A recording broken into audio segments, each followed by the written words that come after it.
A very good morning again, and welcome to the United Hotspot. Yet again, another day for us to look at our beloved Manchester United. My name is Webb. Well, certainly, so much Manchester United talk lately, as always, isn't it? Well, we're here to dig and dive straight into it. My name is Webb. I'm coming to you, of course, with a sort of a confused, mood, honestly, because while I'm happy about the progress we are taking as Manchester confirmations we are getting do not seem to excite me, and I do hope the new man coming as the director of football does veto some of the things that have been approved by the current team of recruiters. Well, anyway, we'll get deep into the talk. There is news concerning Micheal Olise. We've got, of course, the confirmation of Dan Ashworth as the new director of football. What more is supposed to be done for Manchester United to get their man? What we know is that already the man has accepted. He has accepted to leave Newcastle United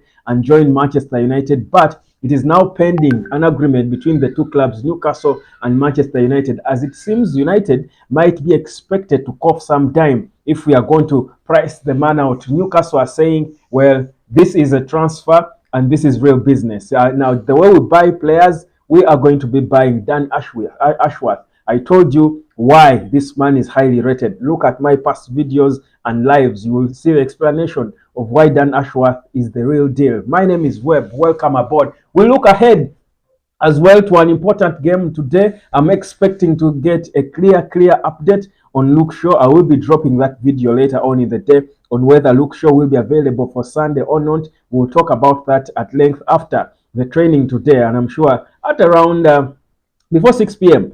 We should be having an update about Luke Shaw. Trust me, we'll be dropping that video for you. So just turn on your notification so that you don't miss an ounce of that update and you get it the moment it drops. I will be glad if you are subscribed. If you haven't, please do subscribe, and you can as well join the channel if you love to. But let's get proper into the whole Manchester United talk now, starting off with Dan Ashworth, who is almost going to be confirmed, and this is of course nearly confirmed now that he's the man who's going to be coming in as the director of football at Manchester. What's pending now is Newcastle United accepting to release him, but United apparently is expected to pay some money if that is going to happen. United is expected to pay might have to pay about $10 million for us to be able to get our man. 10 million pounds rather, not dollars. Pounds is what we could be expected to pay for us to get Dan Ashworth to join us. Now, which is okay, but also that confirms to you how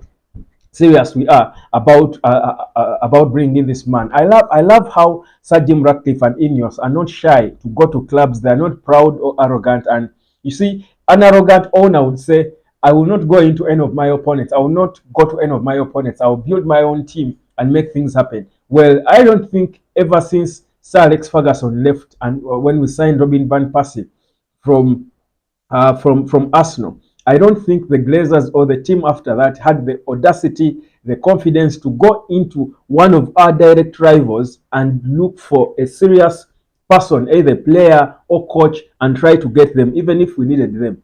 We didn't have that muscle, but Sir Jim is showing us that, he's serious and he's not shy. If Omar Berada is the right guy to come as CEO, go to Man City and price him out. That shows that you're confident in who you are. That shows that you know that Manchester United is a bigger club than Man City. Same with Newcastle United. Even if they've got this new money that they have got and the whole new hope that they are going to be built into something big, Manchester United and Sir Jim come confidently and they make a statement. We go straight to Newcastle and say, even when you're just rebuilding your team, we can destroy you by just talking to Dan Ashworth, and the guy is already confused. Imagine a guy who only played for back in 2000, just 14 years later, he's becoming director of football and leading the rebuild and revamp of Manchester United. That's success for him in every sense of the word. That's pride for him in every sense of the word. For me, I love what Sir Jim is doing. He's not just weakening the opponents, he's making a statement that we are the biggest football club in England and you've got to respect us, because the way we are poaching people from these newbies, so-called big teams, these are teams that feel big because they have won a treble. They think they can sit on the same table as us. He's making a statement to put them where they belong, calm them down, and show them that we are Manchester United. Well, Micheal Olise, the latest news coming through is that Micheal Olise has some interest has been approved by the transfer team, that is the recruitment team at Manchester United. Now we'll talk about what that means, the implications. Of course, Micheal Olise has had an impressive season at Crystal Palace. Ever since he returned from injury, he has been able to score 6 goals in 11 matches and assisted 3 times. Impressive stuff for someone who was out injured for a few games. Well, he has certainly been impressive. He's only 22. He's an exciting footballer. He plays inverted, can run to the left. He's sort of, again, I keep saying I want to compare his playing style. Of course, he's his own man, but I want to compare his playing style to Riyad Mahrez. And he's an exciting player. He's, for me, the Riyad Mahrez of today. And such players are beautiful to see. You enjoy them. He's what we hoped Anthony would be. He gives his left-footed, but he's better. He's good with free kicks. His scores, his shot is he's good with assists. He's such a natural. He's a fun player. He's a beauty to watch. Really, I've got no doubt about his abilities, and he has been proven in the Premier League. But and it is said now that our recruitment team has approved our interest in him, and in the summer we will proceed and try to bid for him when the transfer window opens. Of course, we know there will be a bidding war with teams like Chelsea that he turned down already in the last summer. Teams like Arsenal seem to be interested in him. I wonder where they want to play him. If Arsenal is interested in him, what's their plan for Bukayo Saka? I don't get it. But of course, we all know that Mikel Arteta is a bold manager. Bukayo Saka to Real Madrid or any other interested team, which would be an interesting one. But anyhow, so there could be a bidding war, an interesting bidding war for Micheal Olise. He has got a buyout clause in his contract. He extended his start at Crystal Palace by about another 4 years. So he has got a heavy buyout clause. That should be nothing less than £70 million, I think. But that's not so much money for a player of his stature, proven in the Premier League and quite a baller. So for me, I've got no issues about his abilities. But for me, I honestly hope that Sajim and his team and Dan Ashworth, I hope they perhaps do well. If he joined Manchester United, I feel like, and like one of my good friends, a United supporter, one of the loyal subscribers of the United Hotspot, is called Capo. And he said something important, that if we sign Micheal Olise to block the progress and development of Amad Diallo, that's what is going to happen. He's going to block the development of Amad Diallo. Of course, even Falcao Pellis will come in the conversation. But most importantly, Amad Diallo. What is the plan for Amad Diallo? He's our own young player, a player who has proven that he can be good when he was out on loan. And we know that Erik ten Hag knows when to introduce these young players and give them a chance. But if you bring Micheal Olise, what's going to happen to Amad Diallo? But most importantly, is that a statement that Greenwood is not coming back? If we sign Micheal Olise, are we confirming that we are giving up on bringing back Mason Greenwood? That is what it means, because I don't imagine bringing back, signing Micheal Olise for £70 million and we bring back Mason Greenwood. And then we have Alejandro Garnacho. What then is the plan? Are we going to mold Greenwood into a number 10? Then what's the plan for Bruno? So you understand what I mean? Or is Garnacho going to be, what's the plan? If we have Micheal Olise, Alejandro Garnacho and Mason Greenwood in the team, which is good competition, honestly. We want very high quality competition in all places, but I think there is competition that is not logical, because one of them will have to be forced onto the bench. And who would you put on the bench? A £70 million signing, who is one of the first of the new regime on the bench? Mason Greenwood, who, if you ask me, he's better, whereas Olise has been balling for Crystal Palace. I still think between the two, I would go for Mason Greenwood. Mason Greenwood is still better. He's a more natural, he's more talented, more skillful, and he's a better joy to watch as a footballer. If it were up to me, instead of amount of money on Micheal Olise, I would risk bringing back Greenwood. Don't care what happens. Bring back Mason Greenwood, then keep Amad Diallo as he's a substitute, or as the other growing player in that position. But Micheal Olise now, for me, I don't think is the most important signing we need to make, honestly. Mark Toom says, why are we pushing for Olise? Kudus would be a far better option. He's a full package, defensive, attacking, scoring. We should hype Kudus. Interesting one. I first of all don't think West Ham would be willing really to let go of Kudus. He just joined them. He's probably one of, if not their most exciting players. Of course, we know that with Calvin Phillips, it doesn't look well. It hasn't gone well so far. I don't think Kudus would fit into what we want. I honestly, yes, he's a good player. He's exciting. I'm not sure about him being better than Micheal Olise. I think Olise is a little more proven in the Premier League, really. But yeah, Kudus, no doubt, is an impressive player. But for me, do we need these players? Do we need to bring in a winger when we have Mason Greenwood? Are we giving up on Greenwood? Is that what you are saying? Is in your saying they are giving up on Greenwood? Why? Have they tried to bring him back and it hasn't worked? For me, that's the. But even if that were the case, what then happens to Ahmad? Because Ahmad has got big potential. I have got utmost faith and belief in Ahmad. Ahmad has got big potential. He has just not been given the trust and the chances. Senoga Ramazan, it's been a minute, Senoga. Where have you been, brother? Good morning, Web. Good morning, my man. How is it going? It's been a while here commenting for back then with our lives. But welcome back, brother. I hope you're here to stay this time. Alfred Sendwe, always in time. Does it mean if we buy this one, we forget about Greenwood coming in, Ahmad staying and Anthony staying? Beautiful question.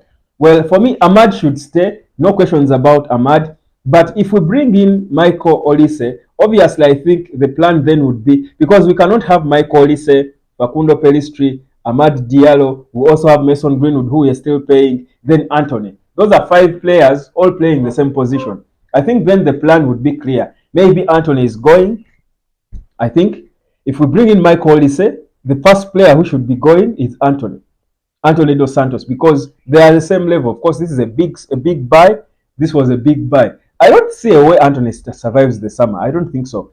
It would happen before when Eric Ten Hag was running things by himself. But now that we've brought in a Dan Ashworth and a whole big team, there is no way. I don't see Anthony surviving past the summer. It would take a miracle of Old Trafford for that to happen. Anthony, guys, will go. Whichever cost, he will go. Either his contract will be terminated, or we will force him to go to Saudi, or he will go back to whatever Ajax where he came from. If there is no one willing to take him because he's on a big wage, he will be loaned out. But I don't see Anthony surviving past the summer.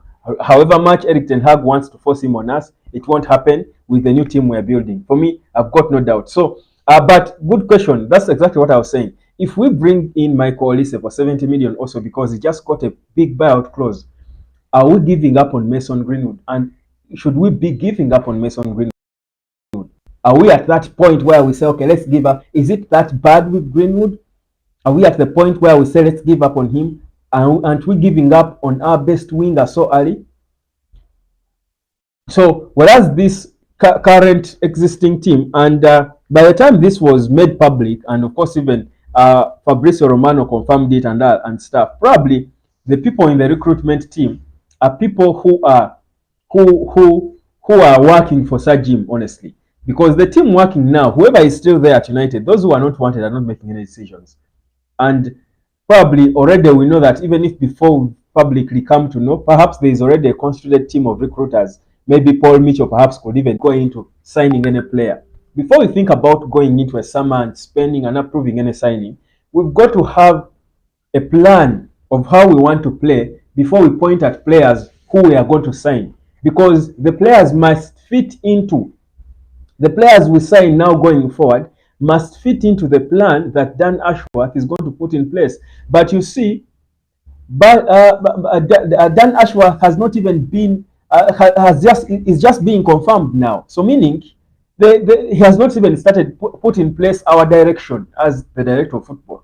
So if we talk about Micheal Olise being approved and all, to be signed under what plan? That is not how things are going to happen with Ineos. There must be a grand master plan that will be put in place by the director of football, of course working with the manager and the head of recruitment, put in place a proper plan with the manager most importantly.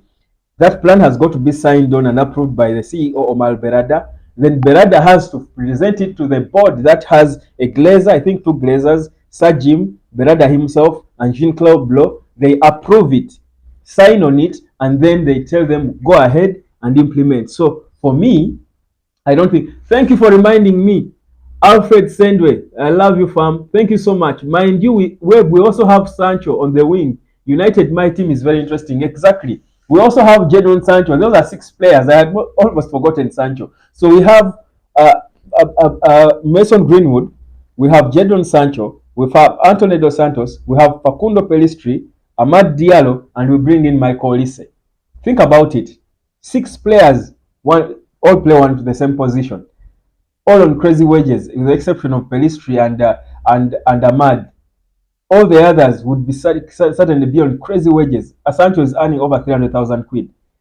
This, of course, this boy, Micheal Olise, could earn for nothing less than 200,000 quid. You think about Greenwood is earning 75,000. Think of Anthony is earning 200 and what? Is it 200,000 or 240 or thereabout? So doesn't make sense. Before we think about all these new signings, we've got to first clean the house. That's why I was telling you the first job that we've got to do after getting the template, after getting the structure of how we need to work from Dan Ashworth, then we start working backwards. Do we have the players who can execute? Who drops off? How much money have we freed? How much have we freed our wage bill, which is the second highest behind Man City in the Premier League? How much have we loosened it? Okay, who do we then bring in? Then we start ticking the boxes. So for me, whereas this approval was made by the current recruitment team, I have hope that it can be vetted. I have hope, at most hope, that it can be vetted by Dan Ashworth, because he's the one who is now going to come in and give us the direction of where we want to go. It's not even Omar Berada. Omar Berada is the CEO, who will be the implementer in charge of operations. That we need a new a carpet at Old Trafford. We need to bring these players. These operations is making it happen. Of course, the one in charge of course, is the CEO. At Man City, was the head of football operations for the group. But as the CEO, his job is to lead the implementation of the whole strategy. His job, whatever plan the director of football puts in place, the CEO his work will be to day ensure that this plan is implemented. So that's Omar Berada. But the technical stuff, the structure, the direction is done by Dan Ashworth, very important. And then the manager and everyone who comes in fits into it. So all the signings will have to fit into what Dan Ashworth gives us. But it's not there yet. So why are we talking about bringing in Micheal Olise? I don't want that to excite us. He's a good player, but guys, let's take it one step at a time. Let us not work like things are still normal. Let's adjust and do things the right way, because, man, we've been doing things wrongly for quite a long time, for an extremely long time. I can't afford to keep doing things like this. Systems have got to change. That's why we brought in this man, Sir Jim Ratcliffe. Yeah, I'm talking while having breakfast, guys. So bear with me. I mean, it's a football talk. There are no issues with that. So yeah, that for me is very important. Now, looking ahead to what's coming, and the right wing position, by the way, has been one of the most disturbing departments for Man United for decades. We've struggled so much with the right wing, and it's so important. Yet somehow Alejandro Garnacho looks like he has improved it. Garnacho, of course, got the opportunity after Rashford and clinging onto the left where he prefers to play, but Rashford clings there thanks to the manager Erik ten Hag, but also the departure of Mason Greenwood. I think the only blessing, for lack of a better way to put it, and there is no good in it, but the only blessing we got from Mason Greenwood's departure is, I think, the emergence of Alejandro Garnacho. I'm thinking if Greenwood was still there, probably we wouldn't have seen Garnacho. Maybe it would block Garnacho's development in a way. But now that is there, Garnacho is there, and we've got an opportunity to see him and what his potential, and him having baby signs of a Cristiano in the making. And we know now that Marcus Rashford no longer wants to play for us. We just bring back Greenwood. Forget about spending money on these Olises. For me, again, now the rumors I need to be seeing are United has approved uh, the striker to back up Rasmus Højlund. For me, that would be the conversation we're having. That would be something I believe Dan Ashworth would clearly want to build on, because anyone who knows football would see that that Rasmus Højlund is hanging. He's hanging alone. If anything happened to him, God forbid, gets an injury, we're done. What? We play Marcus Rashford as a false nine again, keep pretending there. We play who? Omari Foson, throw him in the deep end. Would that be the plan? Or play Amad Diallo, who Eric Ten Hag doesn't want to even give a chance as a false nine? That wing is the best amongst them all. That wing Greenwood is the best. Yeah. And guys, let me even put this to you. And let me put this to you. Let me even put it as a question here. Let me I think run it as a poll. Should I? Yeah? I think I should run it as a poll. Uh, uh, what's his name? Micheal Olise.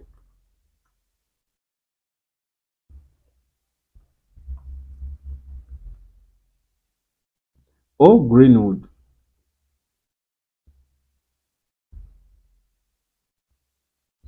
Who is better? Who would you prefer? Who would you prefer?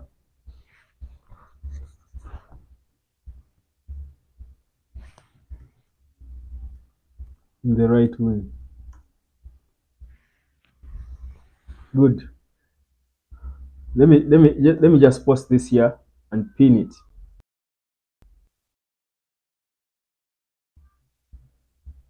Don V, good morning, Web. Thanks for the show. Always watching and enjoy your shows. Big up. Thank you, brother. Thank you for always being here. I appreciate that. So yeah, you can try to attempt to answer that question. As we do go on with our life.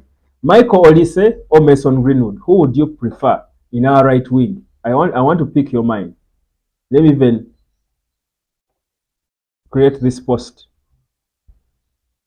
because I honestly I honestly feel we are focusing on all the wrong guys, and this is exactly what we've been doing for a long time. Focus on the wrong players at the wrong time.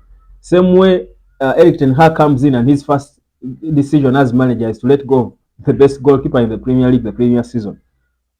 Let go of David De Gea. Yes, whereas maybe because of how he wants to play, that was going to be important for him. I don't think it was the most urgent thing to do. Yeah.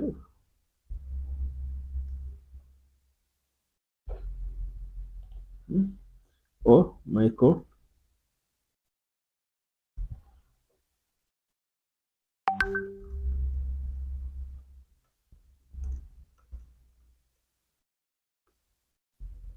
Who would you? So I'm running a poll, guys.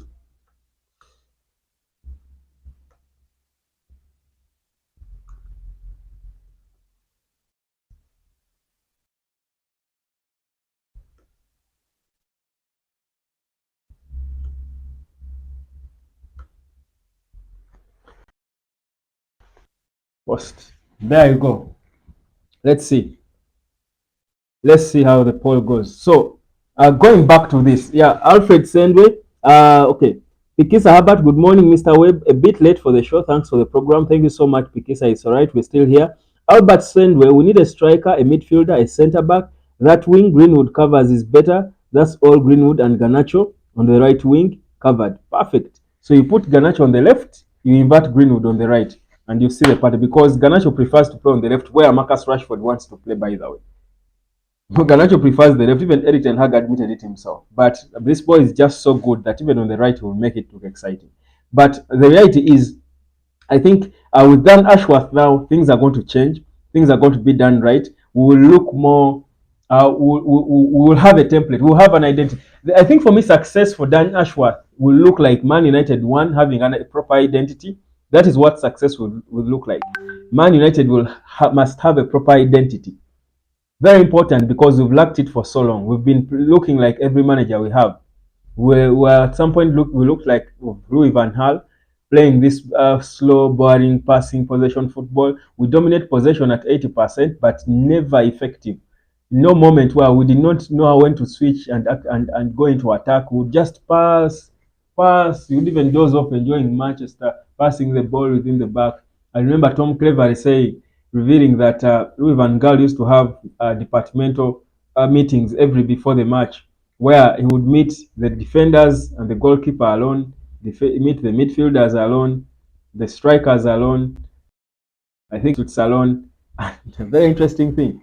And so I think even them in their meetings they would agree, let us hold that ball. So you would see Dali Blind, passing to who was the defender, Phil Jones, and then was it Chris Smalling also there, and then there's so many defenders. Marcos Rojo was he also there. They keep passing between each other. Then they remember that they are not alone. Pass go to the midfielders. Then they pass to the midfielders. The midfielders play 1-2, 1-2, 1-2. Then okay, they have strikers. Oh, but before you go to the strikers, let's take it back to the goalkeeper. They send it back to the keeper. They hear passes again. These defenders, that is how United, that was the identity. We've lacked an identity for so long. Dan Ashworth has got to save this club. We need an identity, and he's good at that. Uh, we need a striker, a midfielder, and a centre back. Yes, get a striker to back up Rasmus Højlund. Get a midfielder, a future plan. That's in terms of a future succession plan for Casemiro. That's the midfielder we need. Then get a centre back in Todibo. Then sell Varane, sell Casemiro, sell Marcus Rashford, and bring back Mason Greenwood. Put Garnacho on the left, let Greenwood play on the right. United will be balling. Let Bruno captain those boys. Keep Maguire. And people have been asking me about Maguire and whether you should sell. No. I don't think we need to sell Maguire. Keep Maguire. Keep Maguire. John Chibidi, Greenwood is far much better than Olise. Remember, Greenwood can play as a 9 also. Exactly. Now, that's what I was saying, that unless the plan to change and to tweak things around, and if you bring Micheal Olise, bring back Greenwood, make him a number 10, keep Olise on the left, put Garnacho on the right, put Garnacho on the left, Olise on the put Olise on the right, because he's left-footed, inverted. These days, inverted wingers are the way to go. So put Olise on the left, Garnacho, Olise on the right, Garnacho on the left, Greenwood as your number 10, Højlund up top, then Kobe Mainoo plays together with Bruno. Bruno plays now as a number 8, plays deeper, holding me because he can play there, by the way. Bruno can play there. He has played there for the longest time, by the way. He did play there for a long time. Bruno can play there. Play those two.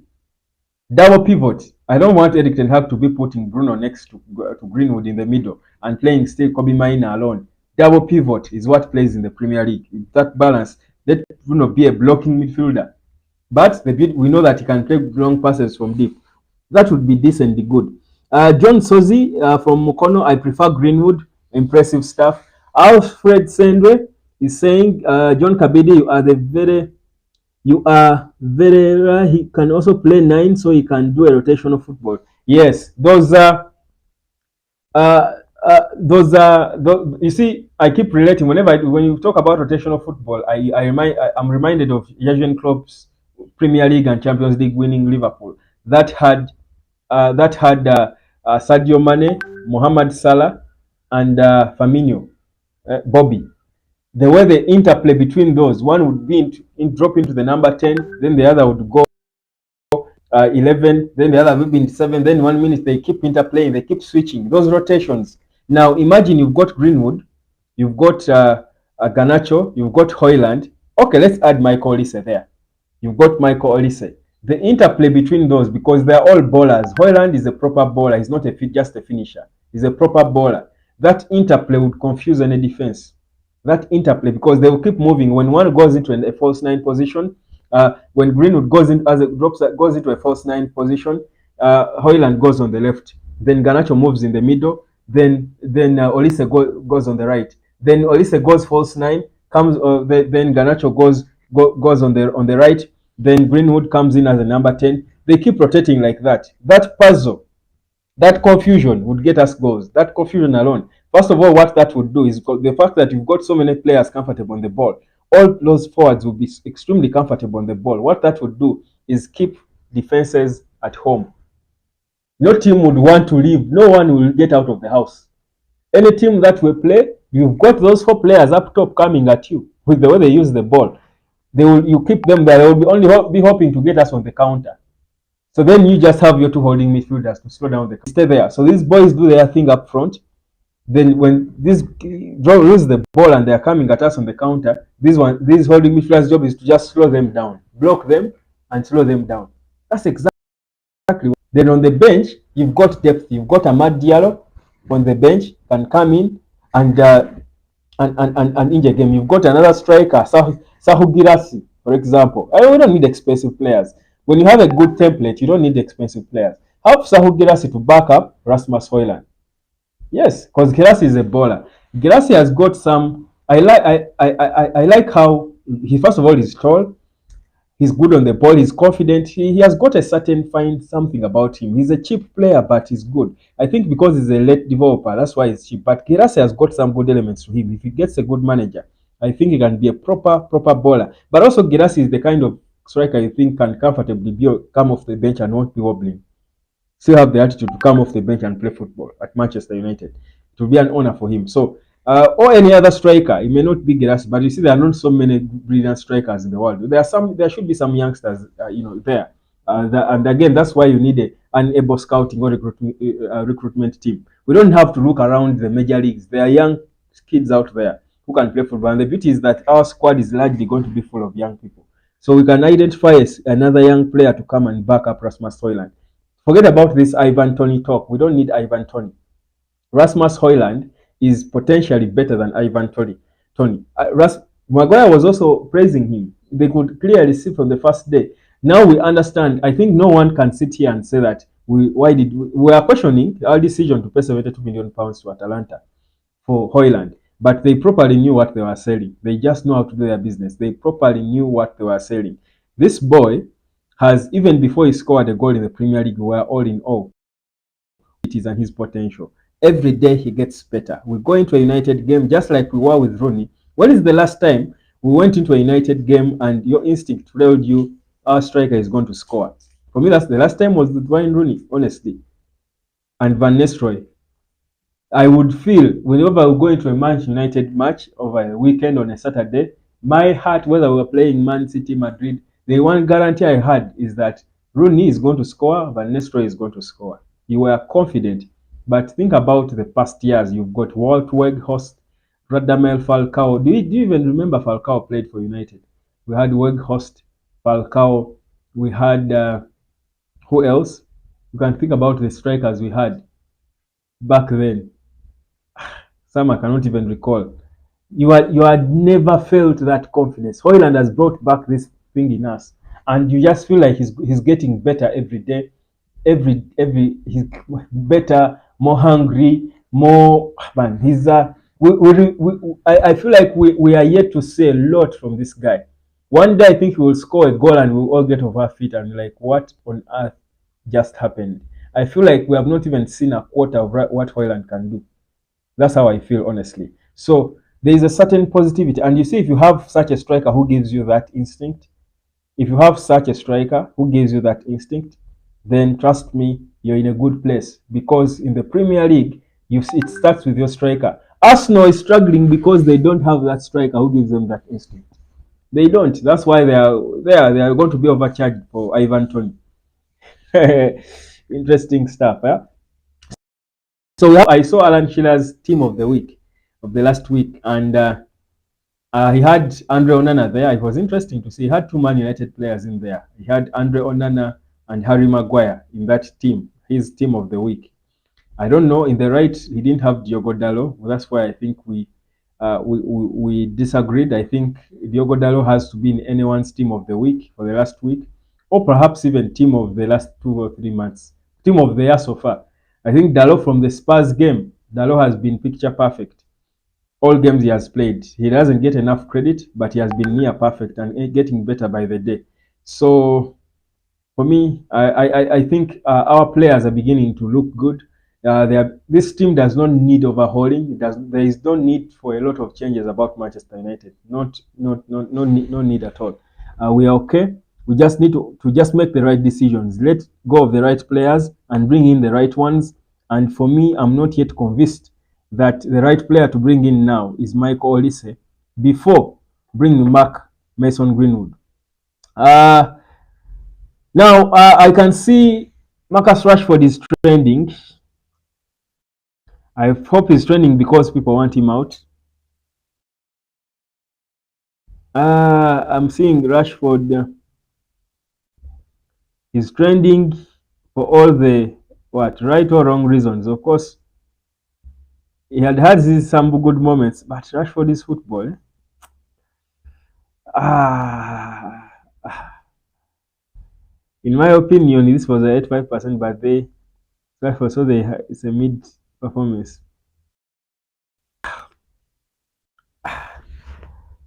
Lucas and many others haven't hit the heights this season. I'm sure he had a wake-up call last week, and hopefully that will spur him on. Rashford. So Rashford, guys, do you think we should sell Marcus Rashford? Let me put this to you, because when you read people's opinions, and these are United fans, if when you read their opinions about Marcus Rashford, most of them are a bit confusing and interesting. What's your take on Marcus Rashford? I'm one of those who think Rashford is our best chance to get serious money. Before you even think of selling Scott McTominay, Marcus Rashford is the best chance for us to get serious money. But again, it will all depend on how Dan Ashworth wants us to play. There has been talk that Dan Ashworth has a bias for English players. Like you would blame him because I mean this is the guy who changed English football, and whatever he did, his master plan was made a success, has been successful because of these Rashfords and all. And I was lucky thinking, how easy will it be for him to sanction the sale of Marcus Rashford? I believe this has got to be an Omar Berada decision. Honestly, this should be an Omar Berada or even Sir Jim Ratcliffe himself. But with that, when Dan Ashworth comes in, because Marcus Rashford was for the years because he was at the FS since 2012 until 2018 when he went to Brighton. Now, but of course, at that time, by that time, he had done the work, most of the work that led to the success of England, and he was doing this mostly with Gareth Southgate. And imagine the conversations they have had. Probably they were part of the team that were trying to oversell Marcus Rashford to the world. So, with Dan Ashworth coming in now, what are the chances that Marcus Rashford will be sold in the summer? I'm just thinking out loud, guys. I'm just thinking out loud, managing my expectations and yours, hopefully. I I think maybe the conversation might change a bit, but yeah, he's not the worst player. Issue is his attitude is not a United attitude. The beauty is Dan Ashworth will be able to define for us the attitude of a United player in his plan. He will define for us what a United player should be like, and I hope Marcus Rashford can fit into it. If he does, he better play football with a smile on his face and relate with the fans of the club. Relate with the fans of the club. Otherwise, for me, Rashford should be out in the summer. So yeah, so that's it. Uh, I'm going to, of course, remember, of course, looking at the game coming. We'll be talking about the probable lineup tomorrow. I think after, no, in the evenings live. I think in our live at 10 rather, 10 p.m. We'll be talking about the probable lineup for Luton, who will be available. I'm sure today we'll get a proper update on Luke Shaw.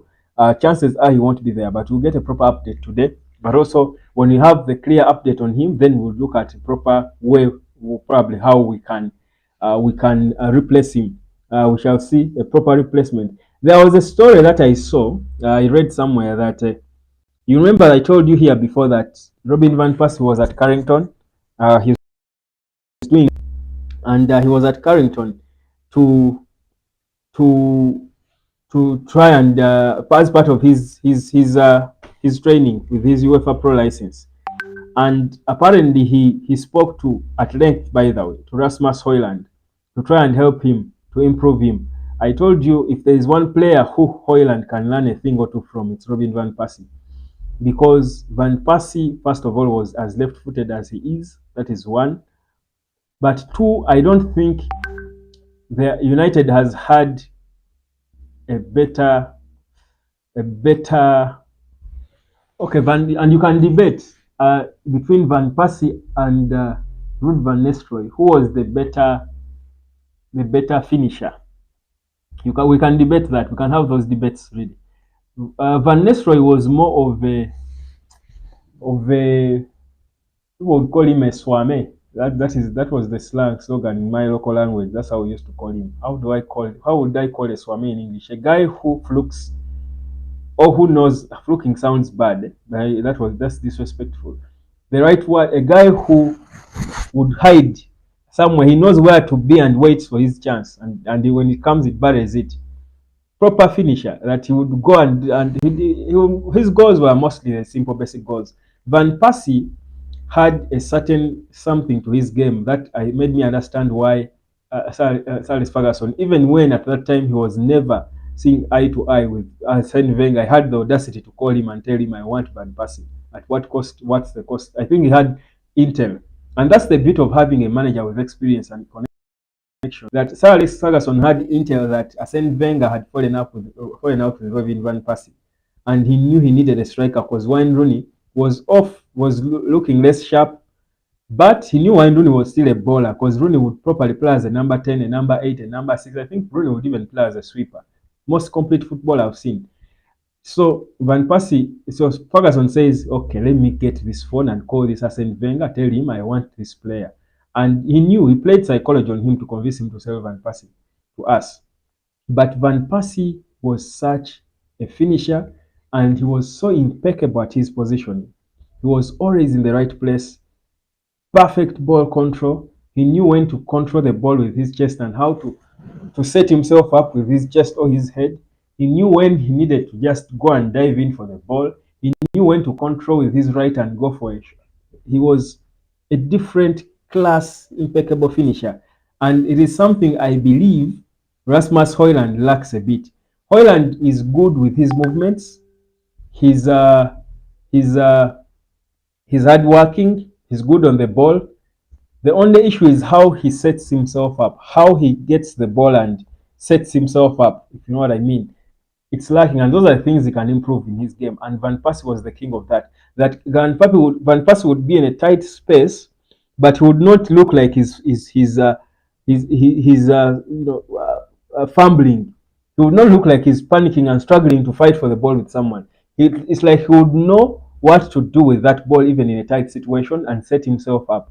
That he was the king of doing that. If Højlund can, and that is what puts game. Same thing with Berbatov a bit. Now, if Højlund can do that, can learn that, I think we have something special on us because Højlund has attributes of all these great strikers we had. He has attributes of Rooney in his ability, his power, strength, hunger, and his ability to aggressively, go into difficult tackles and places, but also to play football. He's a bowler. But also he's general. He's not a selfish player. Two, his positioning is a combination of Van Persie and Van Nistelrooy.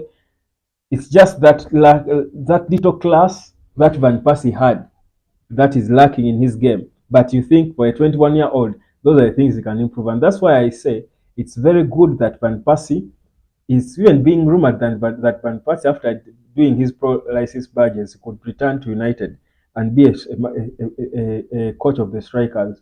I think it would be a good thing for Rasmus Højlund. I think it would be a brilliant thing for him. Van Nistelrooy was a poacher. That's the word. John Kibidi, you were a wordsmith. A poacher. That's what we call a swame in my local language. I was looking for the English word, you guy. Are you the Queen's last born? Maybe you're the Queen's unknown child, you man. The way you boast this language, you did beautiful stuff. John Kibidi. Van Nistelrooy was a poacher. He would be there like invisible out of nowhere. He turns up and he just presses that ball and it's in. He would score a lot of those. He was a poacher. Now, Højlund positions himself well to be a poacher. He positions himself well. His physical is what he has got. Only one lacking thing is the certain class. Look at Van Persie's game, and if you go on the Man United website, you can see the goals he scored. The 58 goals he scored for Manchester United. They are there. If you look at the nature of his goals, there is a certain class to Robin van Persie that if Hoyland got that, he would be he would be insanely good, insanely, because he has got all these fine attributes of all our greatest strikers. That's why this boy, it's not coincidence that he has scored 11 goals already. That yet he started late this season. If you recall, he missed about how many games? 3 or 4 before his first game. But he has already scored 11 goals and he's scoring consecutively. He's now the youngest player to score in consecutive 3 or 4 consecutive Premier League games. Is it three? Three consecutive Premier League games since some guy I will forget which in the like 50 or 60 years ago. So this guy is good, and everyone has admits it, and this has lifted him. But also, he has such a beautiful character. He has such a warm character that I mean, everyone has just got to rally behind Hoyland. And for me, that is the most important thing for a club like Man United. We can bring in Dan Ashworth, who we need. Of course, was a problem with that. He's going to organize, but for as long as we didn't have a striker who would give us that adrenaline, who will look up. We are in the tunnel and we look at Man City has got Hoyland. We look at our side and you've got Weghorst. You know, you're in a tunnel and you look at your team and like the guy ahead, because that's why they say it's leading the line. The job of a striker is to lead the line. The person leading the line has got to be trusted by everyone behind him. Hoyland is that person. Hoyland fit, is he there? We're good. Van Persie will make him better, I believe. Guys, I think that's pretty much like it. Let me see. Of course, I think all comments here are for Mason Greenwood. Someone was asking me about Jadon Sancho. That should we think of Sancho returning? I honestly think Sancho's return would have been, and it's possible by the way that he can return and apologize, because I mean it's a new dawn, and I don't know. Dortmund were saying they could be. There are reports suggesting that Dortmund were becoming open to the idea of resigning him and paying us some money. But I mean, it's a new dawn and it's exciting at Manchester United. I don't think Sancho failed at Man United. I don't think completely failed. I think Sancho's failure is the same reason the Di Marias, the so many other good players we had failed, because the structure was not there. It's difficult to play without a structure in this modern game. Modern football is about structure. There was no structure. But so Sancho can still play football. He's young. I know well never to write off a young player. The only young player I have written off, and I hope he makes me swallow my words in the future, is Anthony Dos Santos. I never write off young players. Never do it in my life. The first one I'm going to write off, for me, especially as a United player, is Anthony Dos Santos, because he does it unless he's going to be molded into a different player as a defender or what. But I think if I were a manager, I would mold Antonio Dos Santos into a left back. But Sancho, I don't think has completely failed, and I think he apologized. Probably there can be a chance that he come back and play for Manchester United. But you see, those are the wrong elements that Ineos and the new team we are building would want to pull out of the club. But also, you pull such players out to make a statement, because if you've decided to stick with Eric Ten Hag, unless Ten Hag decides that he returns, and that boy, he said himself he knows what to do, apologize, but isn't it too late for him even if he did now? So yes, Sancho, yes, he's good. He's okay. Maybe he did not get as many chances, but for me, the attitude thing and the fact that he fell out with the manager, who clearly we see is not going anywhere. That there's talk of extending another 1 year on his contract. I do not think Sancho will return. I don't think it will be ideal as well for him to return. The one return we need is Mason Greenwood. Let's even not confuse ourselves. The one returnee we need is Mason Greenwood. That's all. If Greenwood is back, don't tell me about Sancho. No one cares. Pikisa Herbert, the game against Luton versus Manchester United, I'm seeing Hoyland scoring a brace. Yeah. Yeah, that's the adrenaline. That's the blood. John Kibidi, these players on big wages will be shipped out, including Sancho, Rashford, and Casemiro, and Varane, and Anthony. For sure. Those are the players who are going to be shipped out, and they are the first players that this team, Sajim and his team, Ineos and the entire Ineos team has got to deal with. Free our wage bill, bring in young players on smaller wages, make them work. That is how Sajim works. For him, it's not about money. He makes you feel like you own the club, uh, or the organization, and you work for it like it's your own. That's exactly the attitude we want. So these Sanchos here who are money makers. But the thing is, the only confusion I have is that Dan Ashworth is English, and these Sanchos, these Marcus Rashfords are his babies. They are his boys. He knows them. They are his friends. They are chatting on the phone every day probably because this guy, him and Gary Southgate nurtured these boys. To manager is Dutch. So you see, there is even in terms of there won't be any sentiments. It will be work now. It will be work. Otherwise, they will all be sacked. Sajim has the money to sack all of them after 2 months of doing nothing. If they don't do their job, he will sack them without fear because he has the money anyway. He's going to pay £10 million for Ashworth. When is the last time you had the club pay £10 million to sign a director of football? In his entire playing career, Dan Ashworth has never attracted a quarter of that money. Imagine, as a footballer, he never attracted it. Now he's going to make £10 million for Newcastle to join Man United, not as a player. So he failed as a player. He's joining for 10 million, big quid, as a director of football. Guys, have hope. Have this guy played for some club in the US, then Wisbech Town up to 2000. Then the club ran bankrupt. They couldn't pay him. So he's with football. He retires, then goes to Cambridge United as an academy director, then goes to West Bromwich Albion as head of the director of the Centre of Excellence at West Brom. Then becomes assistant manager at the West Brom under 20 junior team, the under 21. Then becomes the manager of the under 21 of West Brom. Then it's from there, because West Brom had a lot of success back then, if you recall, with their junior teams, their young teams. So that's where he was taken to the FA. It's after then that he went to the FA as the director of elite football development. From there, United wanted him in 2018. United wanted him, but he chose to go to Brighton. Saw a lot of success with Brighton, by the way, decent by their standards, big success for him. Then from Brighton, he goes to Newcastle. Guys coming in with their new money, so he has made his money. Then United is insisting we are going back for him. He changed England football with his England DNA.